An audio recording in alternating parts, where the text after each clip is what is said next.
Vous avez mentionné que la justice en France semble marcher à reculons. Plus on la réforme et moins elle progresse.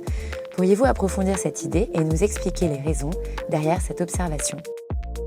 Oui, en fait, je suis partie d'un constat qui maintenant est un constat assez partagé puisqu'on a eu les états généraux de la justice qui ont eu lieu maintenant il y a pratiquement un an, qui ont confirmé que le ministère de la Justice était un ministère qui était sans cesse réformé. Ce sont des réformes successives, incessantes, qui d'ailleurs se cumulent avec des réformes législatives aussi extrêmement importantes. Et pourtant, tout le monde fait le constat, et c'est partagé dans les conclusions des États généraux de la justice, qu'elle ne fonctionne pas bien et que même plus on la réforme, plus il faut recommencer en permanence les réformes.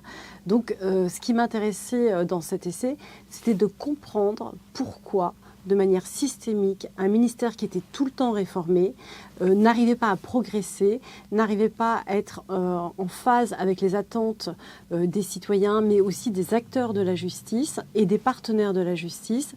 Et je me suis interrogée à la fois sur la méthodologie, la manière de réformer. Je me suis interrogée aussi sur l'idéologie qui pouvait prévaloir dans ce genre de réforme et comprendre finalement la structure même de cet échec.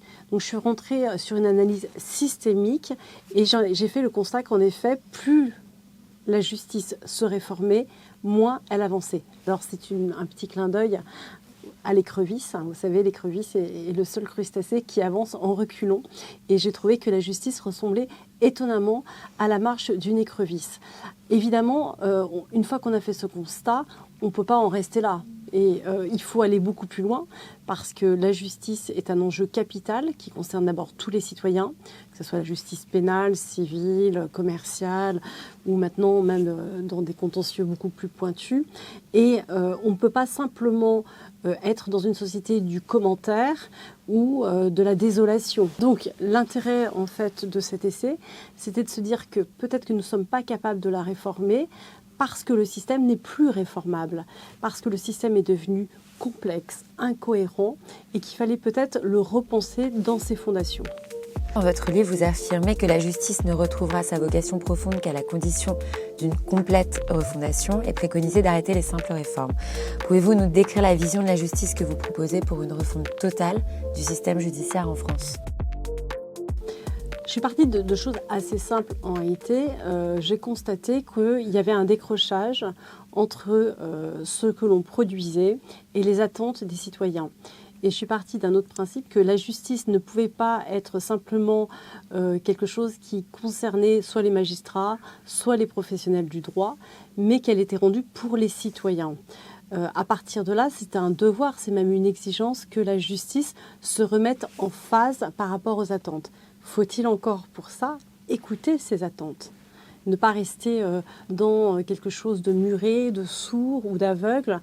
Donc à la compagnie des aveugles, des sourds et des muets, j'ai préféré la compagnie des voyants, de ceux qui ont l'imagination et qui pouvaient proposer justement des solutions pour sortir de l'impasse.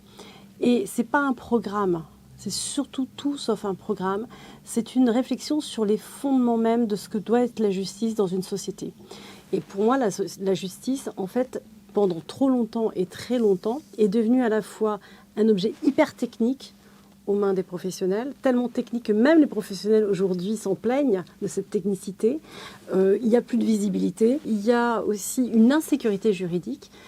C'est lié à une inflation normative que je crois tout le monde constate et qui fait que même l'utilisation des codes de la justice est devenue un labyrinthe. En plus, cette modification, elle est permanente du côté de la norme, sur laquelle il faut rajouter de la réglementation et sur laquelle il faut rajouter aussi de la norme qui vient de l'Europe.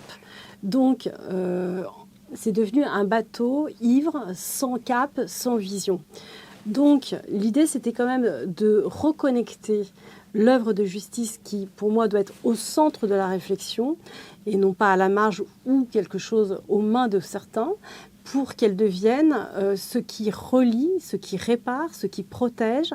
Et dans la protection, évidemment, il y a nos libertés, parce que c'est un enjeu important, mais également un équilibre, c'est-à-dire qu'il y a aussi toute une réflexion institutionnelle sur l'équilibre des pouvoirs. Il ne faut jamais oublier que l'équilibre de pouvoir, c'est aussi une pensée des contre-pouvoirs. Donc comment on arrête la tyrannie, comment on protège les plus faibles, comment on assure la sécurité, comment on rend justice. Donc il y a une réflexion qui est quasi anthropologique. Ça va même beaucoup plus loin parce que la justice, dans une société où tout est norme, et sans doute trop de normes au passage, et beaucoup de normes pénales, elle dessine les contours d'une société entre le bien et le mal, ce qui est possible, ce qui n'est pas possible, ce qui est licite et ce qui n'est pas licite. Donc si vous avez une société très normée et qui n'est pas appliquée, où on ne sanctionne pas celui qui ne respecte pas justement le bien, le mal, le licite et l'illicite, ça veut dire que vous êtes à la fois dans un échec et vous ne produisez pas, en tout cas vous ne rendez pas justice. Donc ce n'est pas qu'une question de droit, c'est aussi une question d'efficacité. Il faut pour ça écouter les citoyens, il faut écouter les acteurs et il ne faut pas simplement réformer sur des réformes mal faites, mal pensées, d'ajustement. Je crois qu'aujourd'hui on est sur une crise en fait systémique qui est une triple crise. À la fois c'est une crise du système qui aujourd'hui ne fonctionne plus. Il ne fonctionne plus d'abord parce que c'est une gestion, ce que j'appelais la gouvernance par les chiffres, une gestion de masse, une gestion de contentieux, où les délais ne font que s'allonger, où la complexité joue souvent en défaveur d'ailleurs des acteurs, des victimes, où il y a une insécurité de la décision, voire jamais de décision. Et donc le système aujourd'hui est saturé. Il est saturé de normes, il sature les acteurs et comme il est saturé, il dissimule. Il ne rend pas en fait son office et il fait de la régulation. On le voit très bien sur certains contentieux, mais on le voit aussi sur l'application des peines. On n'a pas de place, donc on fait de la régulation. Sur, par exemple, le pénal, on n'a pas de place pour juger, donc on fait de la régulation. Au civil, on n'a pas de place, donc on va prendre tel contentieux ou tel contentieux. Donc ce n'est pas du tout satisfaisant. Donc on voit que le système, aujourd'hui, c'est une crise du système qui est inadaptée et inadaptée également dans sa gouvernance interne, qu'il ne faut jamais négliger. Il y a toute une vision RH qui est très importante, sur laquelle on a une sous-administration et également une sous-dotation budgétaire. Alors, il ne faut pas croire, parce que ça c'est aussi une vision simpliste, que parce qu'on va remettre de l'argent, on va réussir. En réalité, si vous mettez de l'argent, d'abord vous répondez à une question budgétaire, mais surtout il faut savoir, est-ce que c'est assez ? Est-ce que c'est ce dont on a besoin ? Et si le modèle lui-même n'est pas performant, vous pouvez rajouter de l'argent. En fait, vous n'aurez pas de bénéfice. Ça entretient ce modèle. Premièrement. Et deuxièmement, ce n'est pas parce que vous mettez de l'argent et des moyens que le modèle va fonctionner, parce qu'il y a un tel stock, il y a une telle embolie, il y a un tel retard que c'est comme, si je devais prendre un exemple, c'est un peu comme une centrale nucléaire que vous arrêtez. Ben, quand vous appuyez sur le bouton pour le remettre en marche, il y a une inertie qui fait que ça ne repart pas comme ça. Donc en fait, il faut un choc de gouvernance, il faut un choc de simplification et il faut surtout avoir une vision de ce que l'on veut protéger, de ce que l'on veut juger, de ce que l'on veut faire. Donc l'argent n'est pas une fin, il est juste un moyen et il sera un moyen utile que s'il est adossé à un projet et à une gouvernance et une organisation du travail qui n'est pas obsolète comme ce que j'ai pu constater. La méthodologie, elle est extrêmement importante parce qu'on est un pays où on fait beaucoup de lois, mais on n'évalue pas les politiques publiques et on fait souvent des lois qui sont déconnectées par rapport au terrain et qui ne sont pas des lois nécessaires, mais qui sont des lois de plus en plus. On a, je crois, une maladie par rapport à la norme et on est devenu quasiment une société techno-bureaucratique normative. C'est-à-dire qu'on pense que la norme est le début et la fin de tous les problèmes. La norme n'est ni le début ni la fin de tous les problèmes, elle n'est qu'un cadre. Et c'est pour ça qu'il y a une réflexion sur la norme qui est extrêmement importante. Ça, c'est la crise du modèle. Mais il y a aussi une crise des valeurs. On s'aperçoit aujourd'hui qu'il y a aussi une déconnexion, ou en tout cas une distorsion, entre ce que la justice produit et ce qui est attendu. On le voit notamment dans tous les sondages où on est peut-être un des ministères qui est le plus conspué dans son action. D'abord parce qu'on dit qu'on n'est pas efficace, qu'on n'est pas lisible et qu'on est contradictoire dans la manière dont on rend justice. Il y a un besoin de sécurité, il y a une volonté que les victimes aient une place différente, etc., etc. Donc ces valeurs-là, il faut les redéfinir. Parce qu'en fait, la loi, elle est à la fois ce socle qui protège les valeurs d'une société.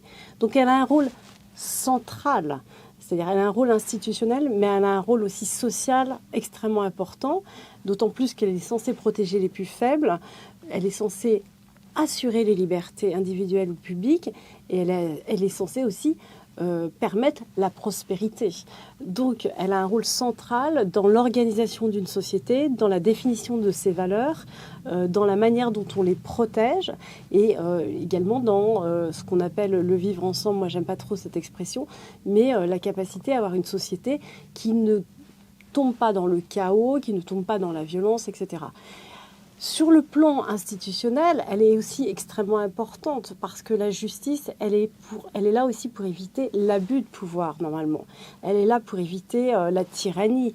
Elle est là aussi pour faire contre-pouvoir. Et c'est ce côté autorité qui est au-dessus des pouvoirs qui lui donne ce magistère et cette autorité, cette crédibilité, cette légitimité. Or, on est sur une crise d'autorité. On est sur une crise de légitimité et on est sur une crise de sens. Donc on voit bien qu'à côté de la crise du modèle, on a aussi une crise des valeurs sur laquelle il ne faut pas être aveugle. D'autant plus qu'aujourd'hui, le juge, si vous voulez, est sollicité sur tous les secteurs de la vie, parfois même un peu trop sans doute. Il est sollicité sur tous les domaines de la vie et il est en retard. Et il n'est pas nécessairement non plus en phase avec les nouvelles menaces, avec les nouveaux enjeux technologiques. Par exemple, il y a des révolutions sous nos yeux. Il n'est pas nécessairement en phase non plus avec des attentes sociologiques. Je pense par exemple les questions sur l'éthique, sur l'écologie, sur l'environnement. Enfin, voilà. Donc toutes ces questions-là sont extrêmement importantes et elles sont finalement assez peu débattues. Or, c'est des questions qui concernent tous les citoyens. Donc là aussi, il y a toute une réflexion sur la place de la justice et la manière dont elle s'organise et dont elle se pense.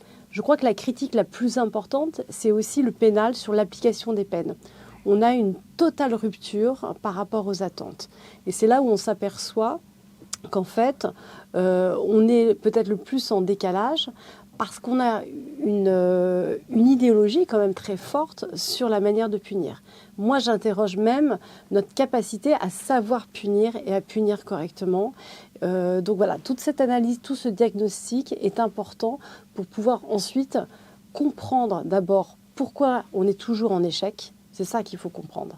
C'est pourquoi ça ne fonctionne pas alors qu'on réforme et qu'on rajoute peut-être parfois des moyens humains ou des moyens financiers. Donc ça, si ce diagnostic n'est pas fait, on continuera à réformer de façon inutile ou même catastrophique.